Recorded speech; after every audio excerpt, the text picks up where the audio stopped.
안녕하세요. 오늘은 창세기 1장, 우리가 정말 잘한다고 생각하는 이 이야기를 좀 다른 눈으로 보려고 합니다. 네, 유튜브 채널 케노시스의 성서 인문학 강좌 내용을 바탕으로 할 건데요. 창세기 1장을 뭐랄까 과학 교과서나 그냥 옛날 신화 이렇게만 보지 않고요. 그게 쓰여진 진짜 배경, 그러니까 바벨론 포로기라는 그 시대 상황 속에서 한번 깊이 들어가 보려고 합니다. 시대적 배경이 중요하다는 말씀이시군요. 그렇죠. 당시 사람들이 이걸 통해서 뭘 말하고 싶었을까? 특히 그 인간의 존엄성이나 해방 같은 메시지죠. 거기에 초점을 맞춰볼 겁니다. 와, 이거 흥미로운데요. 그럼 7일 창조나 저녁이 되고 아침이 되니 이런 구절들도 우리가 알던 거랑 좀 다르게 해석될 수 있겠네요. 네, 아마 그럴 겁니다. 그냥 천지창조 이야기, 이걸 넘어서 그 고통받던 시대에 사람들한테 어떤 희망, 어떤 정체성을 주려고 했는지 그 지혜와 배려를 찾아보는 거죠. 좋습니다. 그럼 먼저 성경 자체를 어떻게 봐야 할까요? 이게 그냥 하늘에서 뚝 떨어진 말씀은 아니잖아요. 맞아요. 그게 중요해요. 특정 역사적 상황. 그러니까 여기서는 바벨론 유배라는 그 힘든 현실 속에서 인간 저자들이 신의 영감, 영감설이라고 하죠. 그걸 받아서 기록했다. 이렇게 이해하는 게 필요합니다. 아, 그러니까 신의 메시지라도 그걸 쓴 사람의 시대나 문화를 통해서 표현된다는 거군요. 네, 바로 그거죠. 그래서 창세기 1장을 제대로 이해하려면 그 당시 시대 배경, 그리고 저자가 뭘 의도했는지 이걸 파악하는 게 핵심이에요. 특히 그 당시 막강했던 바벨론 창조 신화랑은 다른 메시지를 담고 있다는 점이 중요하죠. 바벨론 신화랑은 어떻게 다른가요? 예를 들면 바벨론 신화 같은 데서는 보통 인간이 신들의 노동, 노역을 대신하려고 만들어진 존재, 약간 이런 식으로 그려지거든요. 아, 좀 그렇죠. 근데 창세기는 완전히 반대예요. 인간을 정말 존엄한 존재로 선포하고 오히려 해방의 메시지를 담고 있죠. 그러니까 창세기 1장을 지금 과학이랑 비교하면서 진화론이 맞냐, 창조론이 맞냐 이렇게 따지는 건 사실 질문 자체가 좀 빗나갔다. 네, 그런 셈이죠. 본래 목적이랑은 좀 거리가 멀어요. 그럼 과학적 설명이 아니라면 이 이야기 진짜 본질은 뭘까요? 창세기 1장은 과학 보고서가 아니라 세상이나 인간 존재의 근본 원리, 또 인간이 어떻게 살아야 하는지 그런 걸 보여주는 지혜 문학으로 읽어야 합니다. 고대 문헌은 사실 그 자체의 정확성보다는 그 안에 담긴 지혜가 중요하잖아요. 지혜 문학이요? 알겠습니다. 그럼 그 지혜의 메시지들을 하나씩 좀 풀어볼까요? 먼저 말씀으로 세상을 창조했다는 거요. 이게 어떻게 가능한 건가요? 말로 세상을 만든다는 게요. 그게 고대 사회에서는 왕의 말이 곧 법이었잖아요. 그렇죠. 왕이 한마디 하면 그게 즉시 현실이 되는 권능. 창조주의 말씀도 그런 개념으로 이해할 수 있어요.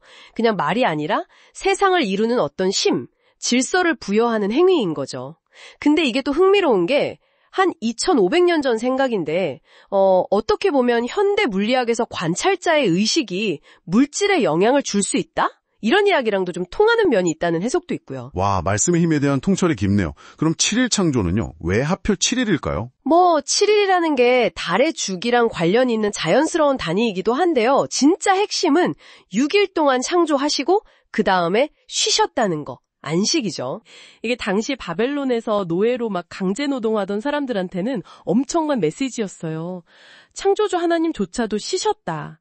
이건 쉼이라는 게 인간의 기본 권리이고 존엄성의 표현이다. 이렇게 말하는 거나 마찬가지였거든요. 노동만 강요당하던 사람들한테는 정말 혁명적인 선언이었겠네요. 그렇죠. 쉼과 회복의 가치를 완전히 새롭게 일깨워준 거죠. 그런 관점에서 보니까 저녁이 되고 아침이 되니 이것도 그냥 넘어갈 구절이 아니네요. 보통 아침부터 하루를 시작한다고 생각하는데. 맞아요. 그 당시 노예들한테는 낮은 정말 고된 노동의 시간이었잖아요. 네. 저녁이 되어야 그 노동에서 벗어나서 좀 쉴 수 있는 기다려지는 시간이었단 말이죠. 하루의 시작을 저녁으로 쓴다는 건 그 힘든 현실 속에서도 먼저 쉼과 회복, 그리고 내일에 대한 희망을 이야기해 주는 거다. 이런 깊은 배려가 담겨 있다고 볼 수 있습니다. 와, 정말 인간 중심적인 배려네요. 마지막으로 보시기에 좋았더라는요. 이거는 그냥 하나님이 만드시고 좋다, 만족하셨다 이런 뜻 아닌가요? 약간 자화자찬 같기도 하고? 하하, 그렇게 볼 수도 있지만 좀 더 깊이 들어가면요. 이게 단순히 내가 만든 거 참 좋다 이게 아니라 창조의 마지막에 등장할 인간, 그러니까 하나님의 형상대로 지음받을 그 존엄한 존재를 위해 가장 좋은 환경을 정성껏 준비하셨다는 의미로 보는 게 더 맞을 거예요. 아, 인간을 위해서요. 네, 마치 어미새가 자기 둥지 만들 때 제일 부드러운 털로 안을 채우잖아요. 그런 것처럼 인간을 위해 모든 것이 완벽하게 보시기에 좋도록 준비된 세상, 그 사랑과 배려의 표현인 거죠.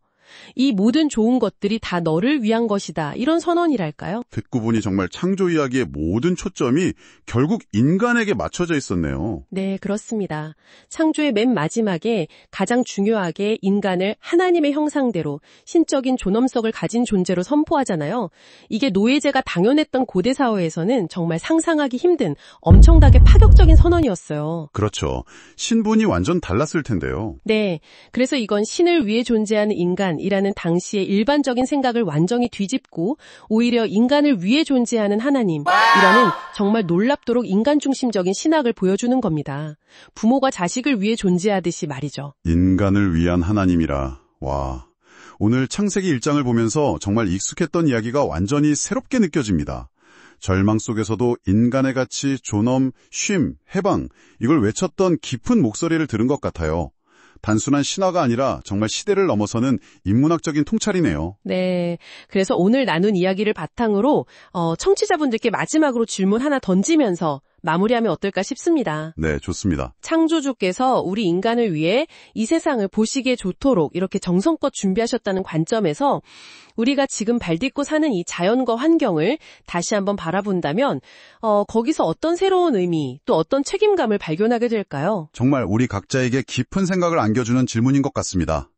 오늘 이 깊이 있는 탐험 함께 해주셔서 정말 감사합니다. 감사합니다. 다음 시간에 더 흥미로운 주제로 다시 찾아뵙겠습니다.